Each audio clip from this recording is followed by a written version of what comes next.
Hello, good morning.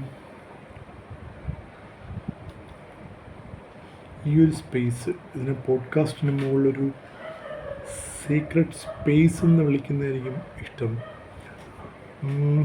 കാരണം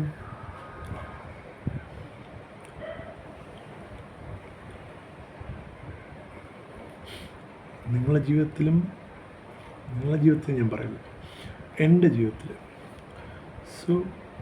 എൻ്റെ ജീവിതത്തിൽ 3 ഡിഫറെൻ്റ് കൈൻഡ് ഓഫ് അവസ്ഥ ഞാൻ കണ്ടായിരുന്നു.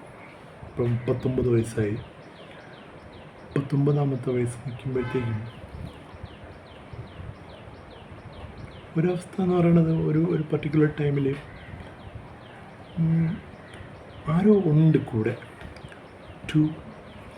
ഒരു നമ്മളെപ്പോഴും വീഴുമ്പോൾ പിടിച്ചെണീപ്പിക്കാനും ഹോൾഡ് ചെയ്യാനും. ചിലപ്പോൾ അത് നമുക്കൊന്നും നമ്മളപ്പോൾ ആ ഒരു കൂട്ടുകാരായിരിക്കും, അല്ലെങ്കിൽ ആ കൂട്ടുകാരുടെ എനർജി ആയിരിക്കും, അല്ലെങ്കിൽ കൂട്ടുകാരിയുടെ എനർജി ആയിരിക്കും, ഫാമിലിയുടെ എനർജി ആയിരിക്കും. അങ്ങനത്തെ ഒരു കാരണം നമ്മൾ കാണൂല, പക്ഷേ ഇപ്പോഴും നമ്മളെന്തോ ഒരു സാധനം നമ്മളെപ്പോഴും ഹോൾഡ് ചെയ്യും, വീഴാതെ നമ്മളങ്ങ് പിടിക്കും. നമ്മൾ വീഴൂല.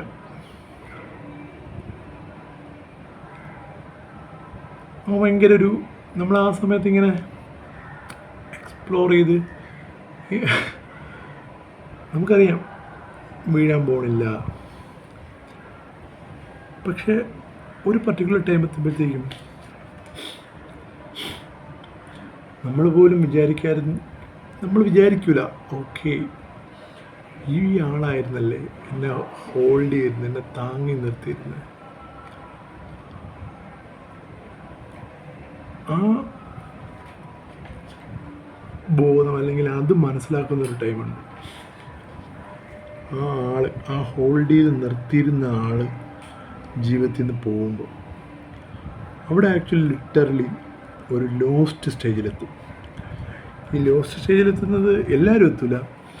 ഈ വലിയ വീട്ടിൽ ജനിച്ച്, വലിയ കാസ്റ്റിൽ ജനിച്ച്, നായർ കാസ്റ്റിലും നല്ല പൈസയുള്ള വീട്ടിലൊക്കെ ജനിച്ച പിള്ളേർക്കാണ് ഈ പ്രശ്നം വരുന്നത്. കാരണം അങ്ങനെയുള്ള പിള്ളേരെ പ്രത്യേകിച്ച് തന്നെ ഇങ്ങനെ വാരിത്തന്ന് ബട്ടൺസ് ഇട്ട് തന്ന് തലമുടി ജീവിതത്തിൽ പൊത്തി വെളിയിൽ നിന്നും വിടാതെയാണ് എന്നെ വളർത്തിയിട്ടുള്ളത്. അതേ സമയത്ത് അച്ഛനും കൂടെ വീട്ടിലില്ല എന്നുണ്ടെങ്കിൽ, വീട്ടിലെ രണ്ടും അമ്മയും ചേച്ചിയും കൂടെ ആണെങ്കിൽ ആ ഒരു പൊത്തലിൻ്റെ ഡെപ്ത് കൂടും. സോ ഈ താങ്ങിപ്പിടിച്ച അല്ലെങ്കിൽ ആ ഹോൾഡ് ചെയ്ത ആൾ പോകുമ്പോഴത്തേക്കും ജീവിതത്തിൽ ആ ഒരു ലോസ്റ്റ് ആവുന്നൊരു ടൈമുണ്ട്. ലിറ്ററലി ഒറ്റയ്ക്കാവും. കൂടെ ആൾക്കാർ കാണും, കൂടെ വൈഫ് കാണും, പിള്ളേർ കാണും, ചിലപ്പം ഫ്രണ്ട്സുകാരൊക്കെ കാണും. പക്ഷേ ലിറ്ററലി ഒറ്റയ്ക്കാവും. അതിങ്ങനെ കുറച്ച് സമയം ചെല്ലുന്തോറും കൂടെയുള്ള ഓരോ ആൾക്കാരായിട്ട് അടർന്ന് വീണുകൊണ്ടിരിക്കും. ആദ്യം പോകുന്നത് കൂട്ടുകാരായിരിക്കും. കൂട്ടുകാർ നമ്മൾ തന്നെ ഡിച്ച് ചെയ്തിട്ടാണ് പറഞ്ഞത്. കാരണം ആ താങ്ങി പിടിച്ച് ആദ്യത്തെ ഒരു ഫേസില്ലേ, ആ താങ്ങി നിർത്തിക്കുന്നത്, ആ സമയത്ത് നമ്മൾ അഹങ്കാരത്തിൻ്റെ അങ്ങ് അവിടെ നമ്മൾ സീക്കിങ്ങാണ്. അതായത് നമ്മുടെ പഠനമൊക്കെ കഴിഞ്ഞിട്ട് ജോലി തേടി ശമ്പളം കൂടാൻ വേണ്ടിയും പുതിയ സർക്കിളിലെത്താൻ വേണ്ടിയും we will ditch our old friends. അങ്ങനെ പോയി ഒരു സമയത്തുമ്പോഴത്തേക്ക് ആ താങ്ങി നിർത്തിയിരുന്ന ആൾ മനസ്സിലായി, അയാൾ പോയെന്ന് മനസ്സിലാവുമ്പോഴത്തേക്കും ആരും കാണാത്തൊരവസ്ഥ വരും. അവിടെ ഭാര്യ കൂടെ കാണും, മക്കൾ കൂടെ കാണും.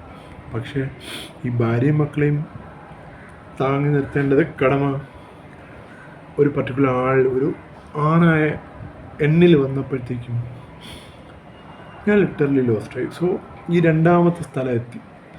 ആദ്യത്തെ ആൾ താങ്ങി നിർത്തുന്ന ആൾ ആരാണെന്ന് മനസ്സിലായി. അയാൾ പോയപ്പോഴത്തേക്കും full entire family friends every one gone, ഒറ്റയ്ക്കായി. അത് കഴിഞ്ഞിട്ടൊരു സ്റ്റേജുണ്ട്. ഈ സ്ഥലത്ത് നിന്ന് അതൊരു ഭയങ്കര ഒരു ചെറിയ ഒരു പാലെന്നോ ഒരു ത്രെഡെന്നോ എന്തെങ്കിലും വിളിക്കാം. അതിൽ കൂടെ ഇങ്ങനെ ഇപ്പുറത്തെത്തുമ്പോഴത്തേക്ക് ഒരു ബോധം വരും ഒരു സമയത്ത്. അതിനുവേണ്ടി തേടിക്കൊണ്ടിരിക്കും. So basically I call it as purpose of life. ആ പർപ്പസ് ഓഫ് ലൈഫ്, ഞാൻ ആരാണ്, എന്തിനാണ് ഞാൻ ഈ ലോകത്ത് വന്നത് എന്നും പറഞ്ഞ് തേടലായിരിക്കും. സോ ഈ 39ാമത്തെ വയസ്സിൽ ഞാൻ ആ പർപ്പസ് ഓഫ് ലൈഫ് എനിക്ക് മനസ്സിലായി. ആ പർപ്പസ് ഓഫ് ലൈഫ് മനസ്സിലായപ്പോഴാണ് ഈ ഒരു വീഡിയോ ഇങ്ങനത്തെ ഈ ഒരു സീക്രട്ട് സ്പേസ് വേണമെന്ന് മനസ്സിലായത്. ഈ ഒരു സീക്രട്ട് സ്പേസ് ഈ താങ്ങി അർബാധിച്ച് വന്നിട്ട് അടുത്ത് ഒറ്റയ്ക്കാവുന്നവർക്കുള്ള സ്പേസ് എന്നല്ല ഞാൻ ഉദ്ദേശിച്ചത്. അതിലോട്ട് എത്തിയിട്ടില്ല ഞാൻ. ഈ ബോധം വന്നപ്പോഴത്തേക്കും കുറച്ച് കാര്യങ്ങൾ മനസ്സിലായി.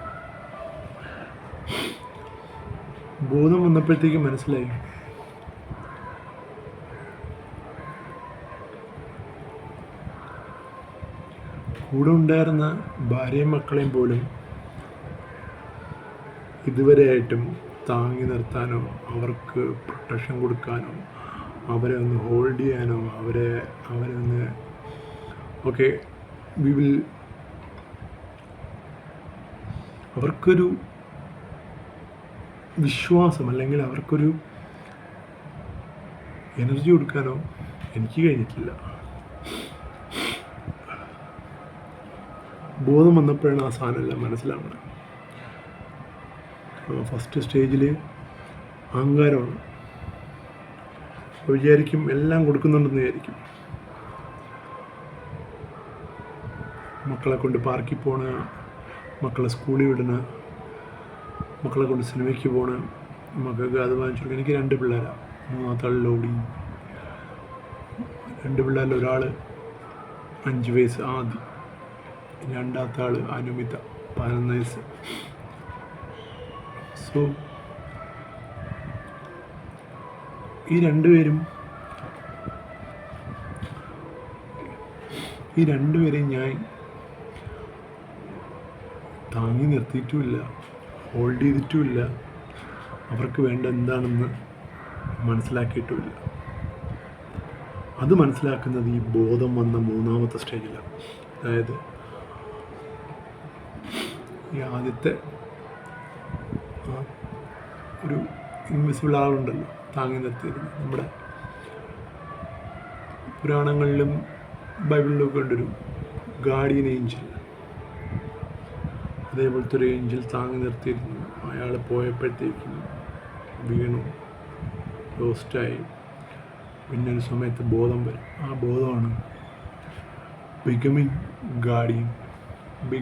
The guardian. അതായത് ആ പോയ അല്ലെങ്കിൽ ആ താങ്ങി നിർത്തിയിരുന്ന ഗാർഡിയൻ ആരാണോ അതേപോലത്തെ ഒരു ഗാർഡിയനായി മാറുന്ന ഒരു സ്റ്റേജ്. ആ മാറുന്ന ഒരു സ്റ്റേജ്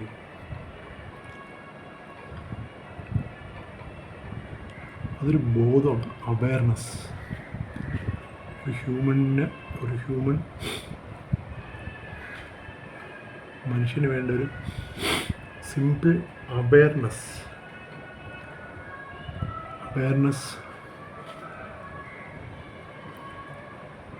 നമ്മൾ അതുവരെ ചെയ്യുന്നത് റിയാക്ട്, എല്ലാ സാധനത്തിനും റിയാക്ട് ചെയ്യും, എല്ലാ സാധനവും ഫോഴ്സ് ചെയ്യും, ആൾക്കാരെ അങ്ങോട്ട് ഓടാൻ ശ്രമിക്കും പാടുള്ള സ്ഥലങ്ങളിൽ നിന്ന്. സോ ആ ബോധം വരുമ്പോഴത്തേക്കും, when in that state of awareness you will start to act. ഒരു പ്രതിഫലിച്ചല്ല, you will start to act. You will start to witness. Force ചെയ്യൂല, വിറ്റ്നസ്സായി മാറും. ഓടൂല, അവിടെ നിൽക്കും. ആ സ്ഥലം ഇച്ചിരി ഹെവി സ്ഥലം. അതെത്തിക്കഴിഞ്ഞാൽ പിന്നെ നൈസാണ്. പിന്നെ വിഷമം വരില്ല എന്നല്ല, മനുഷ്യനാണ് വിഷമം. പക്ഷേ ആ വിഷമങ്ങളിൽ നിന്നെല്ലാം ഒരൊറ്റ നിമിഷം ചിന്തിക്കും, I am the guardian of who. എനിക്ക് 2 പിള്ളേരുണ്ട്, എൻ്റെ ഭാര്യയുണ്ട്, എൻ്റെ ചുറ്റും കുറച്ച് ആൾക്കാരുണ്ട്, കുഞ്ഞുങ്ങളുണ്ട്. അവർക്കെല്ലാം ഞാൻ ഗാർഡിയനായിരിക്കണം. കാരണം എന്നെ ഒരാൾ താങ്ങി നിർത്തിയിട്ടുണ്ട് വീഴാതെ ഒരുപാട് നാൾ. അപ്പം അയാൾ എന്നോട് പറഞ്ഞിട്ടല്ല, ദൂരെ നിന്ന് മാറി നിന്നിട്ടാണ്, ഞാൻ പോലും അറിയാതെ താങ്ങിയത്. അതാണ് ഗാർഡിയൻ്റെ ബ്യൂട്ടി.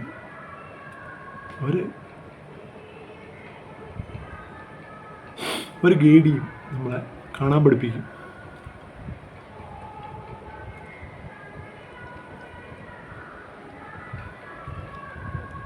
അവരറിയാൻ പഠിപ്പിക്കും. പക്ഷെ ഇതിലൊന്നും പഠിക്കാതെ അവർ പോകുമ്പോഴത്തേക്കുമാണ് ഈ നടുക്കത്തെ സ്റ്റേജിൽ വീണു പോകുന്നത്. കാരണം ഇതൊന്നും പഠിക്കാനുള്ള ബോധം അവർ ഗൈഡ് ചെയ്യുമ്പോഴും, അവർ പറയുമ്പോഴും, അവർ ക്ലൂസ് തരുമ്പോഴും, അവർ പല പല ട്രൂത്തുകൾ പറഞ്ഞു തരും. അതായത് വിസ്പറിങ് ദ ട്രൂത്ത് എന്ന് പറയും. ഈ ബൈബിളിലൊക്കെ ചെവിയിൽ വന്ന് ഓതും. സോ അതേപോലെ ഈ മനുഷ്യനായ ഒരു ഗാർഡിയൻ വന്ന് നമ്മൾ പോലും അറിയാതെ നമുക്ക് കാര്യങ്ങൾ പറഞ്ഞു തന്നിട്ട് പോകും. കേൾക്കില്ല. കാരണം എൻ്റെ തെറ്റാണ്.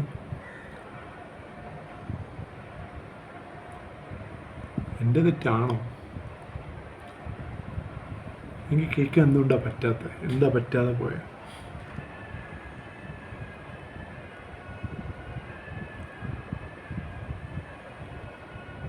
നിങ്ങളെല്ലാവരും കേട്ടവരാണോ? നിങ്ങൾ ആ താങ്ങി നിർത്തിയിരുന്നപ്പോൾ നിങ്ങളെല്ലാവരും ഓക്കെ അണ്ടർസ്റ്റുഡ്, ഓക്കെ ഇയാളാണ് താങ്ങി നിർത്തി, ഓക്കെ ഞാനിതിനെ വെച്ചു. അതുകൊണ്ട് നിങ്ങൾക്ക് ബോധം എപ്പോഴേ വന്നു? എനിക്ക് അറിഞ്ഞൂടാട്ടോ. ബട്ട് എനിക്ക് വന്നില്ല. അത് വരാത്തത് ഇപ്പം ഈ ആദി അനുമിതയും അച്ഛനായിട്ട് ഇപ്പോൾ 39 വയസ്സായി എനിക്ക്. ഇതുവരെയായിട്ട് ഞാൻ എപ്പോഴും റിയാക്ട് ചെയ്തിട്ടുള്ളവരോട്, ഞാൻ എപ്പോഴും ഫോഴ്സ് ചെയ്തിട്ടുള്ളവരോട്, ഞാൻ എപ്പോഴും എന്തെങ്കിലും ഒരു ബുദ്ധിമുട്ടുള്ള ദാനം പറഞ്ഞ് നൈസായിട്ട് അങ്ങ് ഊരോടുന്നു, ജോലി ഉണ്ടെന്ന് പറഞ്ഞിട്ട്. ഇങ്ങനെയാണോ എല്ലാ പേരൻസും ചെയ്യണത്? സിനിമയ്ക്ക് കൊണ്ടുപോകുന്നതും, പാർക്കിൽ കൊണ്ടുപോകുന്നതും, അവർക്ക് വേണ്ടത് വാങ്ങിച്ചു കൊടുക്കുന്നതും, ബട്ടൺസ് ലഭിക്കുന്നതും, തലമുടി ചെയ്യുന്നതും, സൂപ്പ് വാങ്ങിച്ചു കൊടുക്കുന്നതും, സ്വിഗ്ഗി ഓർഡർ ചെയ്യണതും, പിസ്സ വാങ്ങിച്ചു കൊടുക്കുന്നതും, വാരി കൊടുക്കുന്നതും, ഇതൊന്നും ആ ഒരു സ്ഥാനത്തിൽ പെടില്ല. ഇതെല്ലാം അവരെ ഇംബിസൈലാക്കുന്നതിന് തുല്യമാണ്. ഇംബിസൈൽ ലിറ്ററൽ. അതൊന്നിനും കൊള്ളാത്തവരാക്കുന്നു.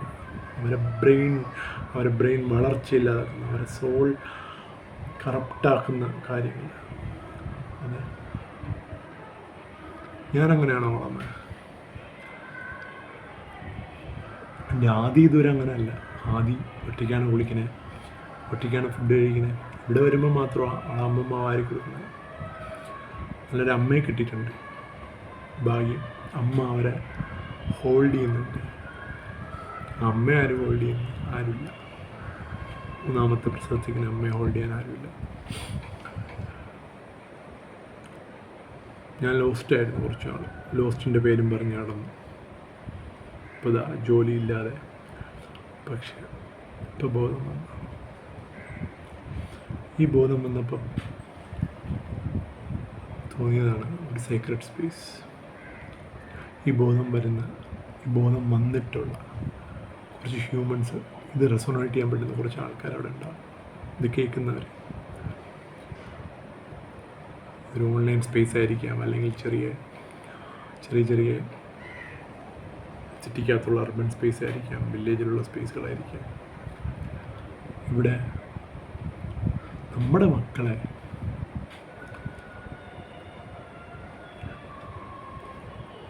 ഒരാളുടെ താങ്ങി നിർത്തൽ ആവശ്യമില്ലാതെ ആ അവെയർനെസ് സ്റ്റേറ്റ്, ആ ബ്രെയിൻ, ആ എന്തും പഠിക്കാനും എന്തും ചെയ്യാനും എന്തും നോക്കിക്കാണാനും ഫിയർ ഇല്ലാതെ ട്രൂത്തിനെ എംബ്രേസ് ചെയ്ത് ലവ് ചെയ്ത് ഹ്യൂമൻ ബീയിങ്ങിനെ ഹ്യൂമൻ ബീയിങ് ആയിട്ട് കണ്ട് നേച്ചറിനെ നേച്ചറായിട്ട് കണ്ട് ഫ്രീഡത്തോടുകൂടിയല്ല, ഫ്രീഡം വിത്ത് അവെയർനെസ്, ലിബർട്ടി. അതിൽ നിന്ന് ഡിസിപ്ലിൻ ഉണ്ടാവും. ഡിസിപ്ലിൻ എന്ന് പറഞ്ഞു കഴിഞ്ഞാൽ വരിയായിട്ട് നടക്കണമല്ല, ക്ലാസ് റൂമിൽ ഇരിക്കണമല്ല, ജീവിതത്തിലെ ഓരോ സന്ദർഭങ്ങളിൽ പെരുമാറേണ്ട രീതി. അതിൽ നിന്ന് അവൻ്റെ ബ്രെയിൻ ചെറുതിലെ അവൻ ഗാർഡിയനാണ്, അവനും അവളും ഗാർഡിയനാണ് ആ ചെറിയ ഏജിൽ. അത് നമ്മൾ എഡ്യൂക്കേഷൻ സിസ്റ്റം സമ്മതിക്കുമോ? നമ്മൾ എഡ്യൂക്കേഷൻ സിസ്റ്റത്തിലെ കോമ്പറ്റീഷൻ, നമ്മൾ എഡ്യൂക്കേഷൻ സിസ്റ്റത്തിൽ ഒരു കുട്ടി മാറി ചിന്തിച്ചു കഴിഞ്ഞാൽ എന്തായിരിക്കും സീന്? ഇംഗ്ലീഷിന് പ്രാമുഖ്യം കൊടുക്കുന്ന നമ്മളെ നാട്ടിൽ ഇംഗ്ലീഷ് പറയാറിനോടാത്താണ്. ഞാൻ ഇംഗ്ലീഷ് മീഡിയത്തിലാണ് പഠിച്ചത്. ഇംഗ്ലീഷ് മനസ്സിലായില്ല, മലയാളം മനസ്സിലായില്ല. എക്സ്പ്രഷൻ, ഉള്ളിൽ നിന്നുള്ള ഇമോഷൻ എക്സ്പ്രഷൻ ഷിറ്റായിരുന്നു. ജോലിക്ക് കഷ്ടപ്പെട്ട ഈ നുണക്കുകയും ചിരിയും പൊക്കവും കൊണ്ട് ഫ്രോഡ് കളിച്ചാണ് നിന്ന് പോകുന്നത്. ഒന്നും മനസ്സിലായില്ല, ഒരു സാധനത്തിൻ്റെയും അടിസ്ഥാനം മനസ്സിലായിട്ടില്ല. ഹൗ ഇറ്റ് വർക്ക്സ്, എന്താണ് അതിലെ സത്യം എന്നുള്ള സാധനം. എന്നിട്ട് വീട്ടിൽ വന്നിട്ട് പിള്ളേരെ മോള് വന്നിട്ട് ഫിലോസഫർ സ്റ്റോണും ഹാരി പോട്ടറും പറയുമ്പോഴത്തേക്കും ആ ഫിലോസഫർ സ്റ്റോൺ വെച്ചിട്ട് റോഡ് ബ്ലോക്സിനകത്ത് സ്റ്റോറി ഉണ്ടാക്കാൻ പറയുന്നൊരു അച്ഛനാണ് ഊള അച്ഛൻ. ഇഷ്ടമുള്ളത് നമ്മൾ ചെയ്യും, ആരും ഊള പറയാം. ബീഡ് വച്ചിട്ട് നല്ല രസമായിട്ട് ബ്രേസ്ലെറ്റ് ഉണ്ടാക്കും. ഈ ബ്രേസ്ലെറ്റും പിള്ളേർക്കൊക്കെ കൊടുത്ത് ഹാപ്പി ആയിട്ട് ഇന്നാൾ ഉടനെ അതിന് പ്രൈസിങ്ങും സ്ട്രാറ്റജിയും ബിൽഡ് ചെയ്ത് ഞാനും വൈഫും കൂടെ അതിനെയും ഇല്ലാതാക്കി.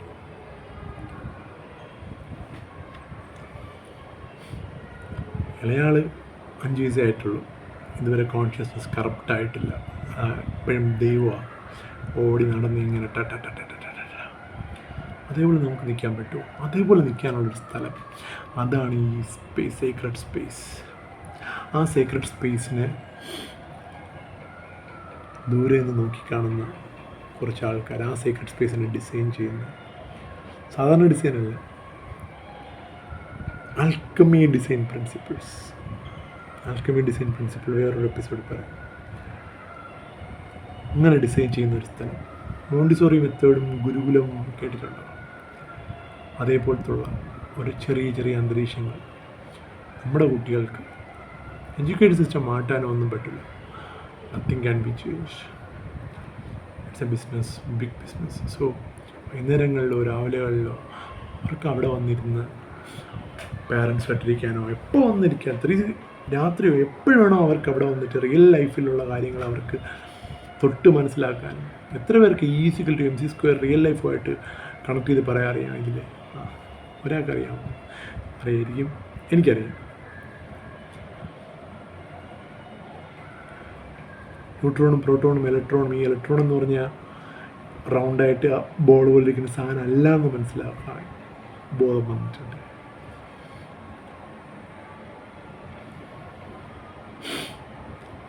നമ്മുടെ കടാപ്പുറത്ത് കിടക്കുന്ന തോറിയം പൊന്നാണെന്നുള്ള കാര്യം അറിയാമോ?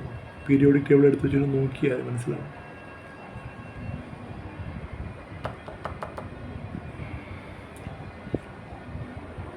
പിന്നെ സയൻസ്, നമ്മുടെ ബോഡി, ഹാർട്ടിലെ വാൾസ്, നമ്മുടെ ബ്രെയിന്, energy, emotion, rasa, bhava, neuron pathways, neurotransmitter, hormones, ഇതെല്ലാം ഓൾറെഡി നാട്യശാസ്ത്രത്തിൽ ബ്യൂട്ടി ആയിട്ട് എഴുതി വെച്ചിട്ടുണ്ട്. ഇതിൻ്റെ എല്ലാം സാധനം. എന്താണ് കാളി, എന്താണ് Sivasakthi,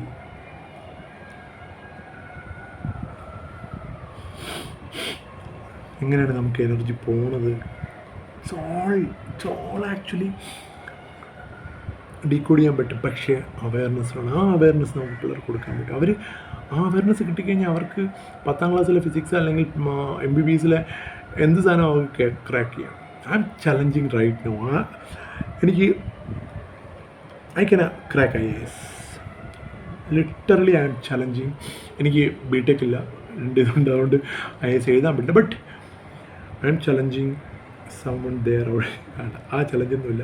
but I would love to attend for IAS and I can show to the world that I can crack it easily. ഈസിയാണ്. ഒരു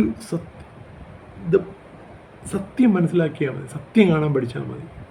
ആ സത്യം കാണാൻ പഠിക്കാം ആ പിള്ളേർ സത്യം കാണാൻ പഠിക്കുന്നത്. ആ മോണ്ടിസോറി മെത്തേഡിൽ അവർ രസമായിട്ട്, മറിയ മോണ്ടിസോറി രസമായിട്ട് പറഞ്ഞിട്ടുണ്ട്. പക്ഷേ എത്ര മോണ്ടിസോറികളിലൂടെ ഉണ്ട് പിള്ളേരെ പഠിപ്പിക്കുക. ക്ലാസ്സിൽ പോയി വെളിയിൽ നിന്നിട്ട് ഇങ്ങനെ ഡ്രീം ചെയ്തിരിക്കുന്ന പിള്ളേരെ ചോക്കെടുത്തെറിഞ്ഞിട്ട് അധിക്ഷേപിക്കുന്ന ക്ലാസ് മുറികളാണ്. കമ്പ് വെച്ച് പ്രിസണിനെക്കാട്ടിയും, അതായത് ഒരു പ്രിസൺ പോലെ കണ്ടക്ട് ചെയ്യുന്ന ഗവൺമെൻറ് സ്കൂളുകളും പ്രൈവറ്റ് സ്കൂളുകളുമാണ്. മാർക്കിന് വേണ്ടി, ഇതിനു വേണ്ടി മാത്രം.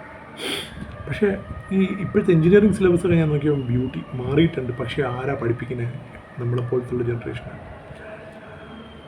സോ ഈ ബോധം വന്ന കുറച്ച് ജനത ഇവിടെ ഉണ്ടെങ്കിൽ നമുക്ക് ഒരുമിച്ച് കൂടി ഈ ഒരു സ്പേസിനെ എനർജൈസ് ചെയ്ത് നമ്മളെ മക്കളെ കോൺഷ്യസ്നെസ് മാനിപ്പുലേഷൻ. സോ ബേസിക്കലി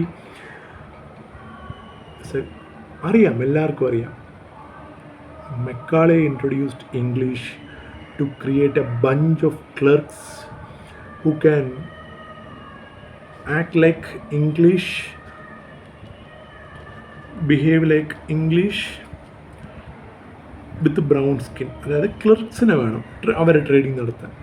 ഇതാണ് അവരെൻ്റെയർ കോളനൈസേഷൻ ചെയ്തപ്പോൾ ഉണ്ടാക്കിയ സാധനം. ആ ഇംഗ്ലീഷായിരുന്നു അവിടുത്തെ കമ്മ്യൂണിറ്റി. ഇംഗ്ലീഷ് അഴിക്കുന്നല്ല ഞാൻ പറയുന്നത്.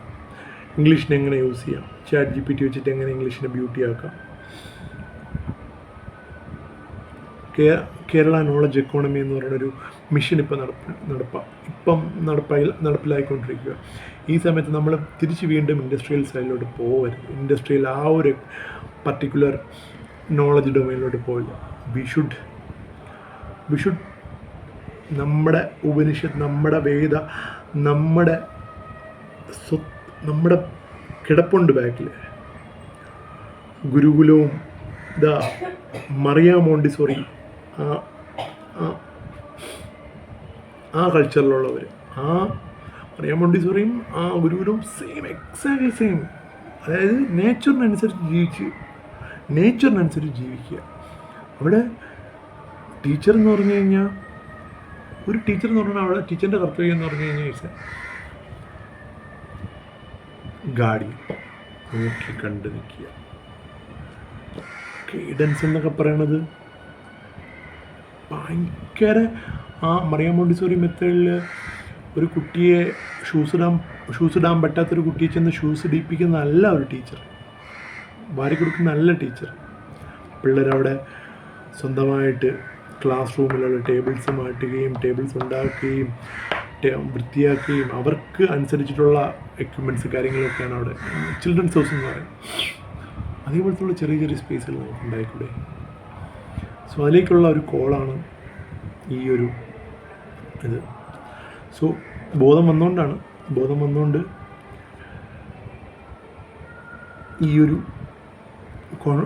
ഡെപ്തിൽ വിളിക്കുന്നത്, സംസാരിക്കാം, മീറ്റ് ചെയ്യാം. അടുത്തൊരു സീക്രട്ട് സ്പേസ് ഓൺലൈനിൽ തന്നെ നമുക്ക് ഒരുമിച്ച് കണ്ടക്ട് ചെയ്യാം. പിന്നെ എന്നെ താങ്ങി പിടിച്ചതാരെന്നറിയാമോ?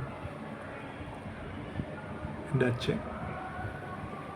അതുവരെ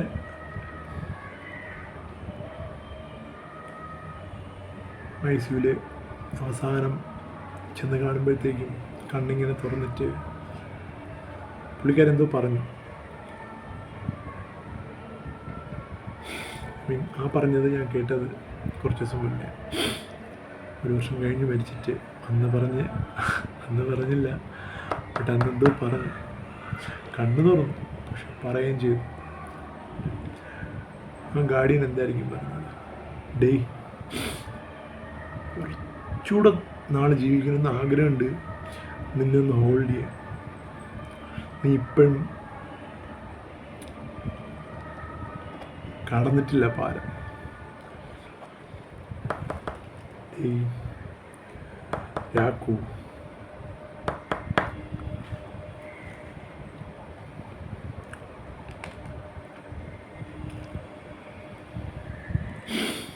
so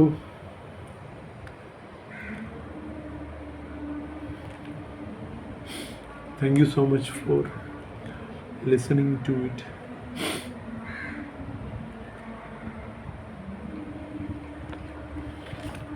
എൻ്റെ ആദിക്ക്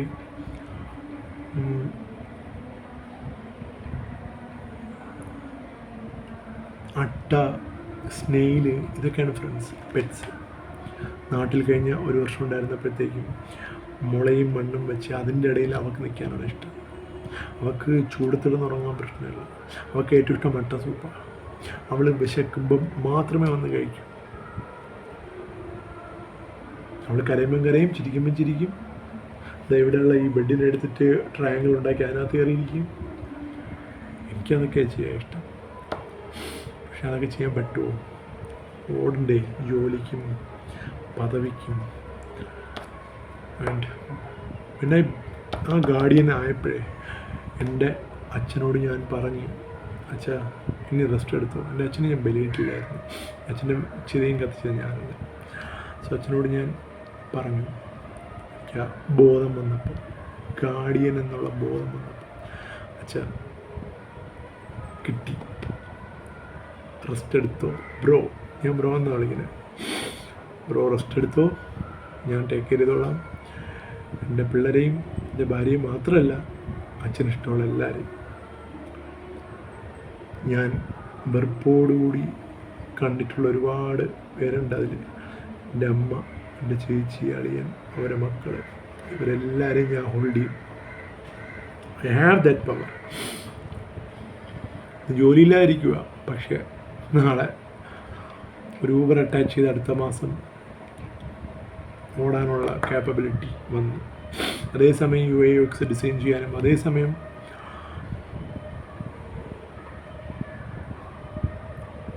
ഒരു AI, ഒരു എനർജി ബേസ്ഡ് ആയിട്ടുള്ളൊരു AI which doesn't need a hell lot of data set or anything, which can work as per Tesla's secret. ഈ ടെസ്ല അല്ല, Nikola Tesla. Think in terms of energy, frequency and vibration, and you got the key to the universe. 369 ഞാൻ crack ചെയ്ത് നമുക്ക് സംസാരിക്കാം. Coding side ഞാൻ ഇപ്പോഴും കോഡിങ്ങിൻ്റെ ആവശ്യം. Okay, so basically coding basic ആ സാധനം, അതായത് അത് സെറ്റ് ചെയ്യുന്നൊരു സാധനം, അത് ഞാൻ ഒരിക്കൽ ഹാൻഡിൽ ചെയ്തിട്ടുണ്ട്. പക്ഷേ എനിക്കതിൽ വെൽ വേഴ്സ്ഡ് അല്ല. But if someone is out there, we can work on it on an energy based OS. അതൊന്ന് ഇതെല്ലാം ഈ സീക്രട്ട് സ്പേസ് നടക്കും. ഇവിടെ പ്രായം കാണില്ല, വ്യത്യാസം കാണില്ല.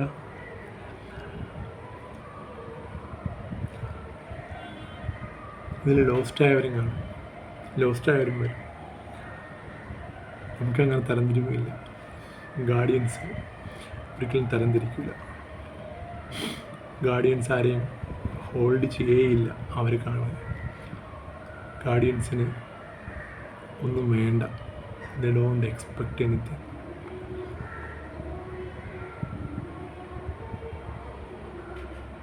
രക്ഷകർത്താവ്,